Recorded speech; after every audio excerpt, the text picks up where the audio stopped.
plan forward, ganyan. Sabi ko, hindi naman sinabi ko sa akin yan, mag-20 mo na ako mag-a-apply.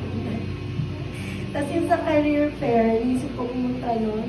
Parang may part sa akin, nag-program ako, pupunta ako.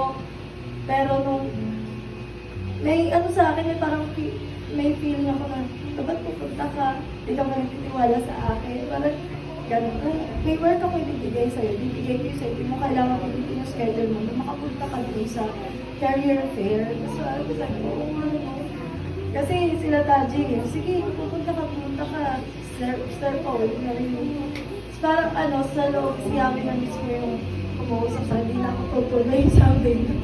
Parang pag tumuloy ako, kawalan ng tiwala. So, yun yung pinaka-number one na ko talaga na kailangan lagi ako magtiwala sa mga plano ni Yahweh. At magiging maganda yung outcome na mangyayari sa buhay. Jesus Christ, din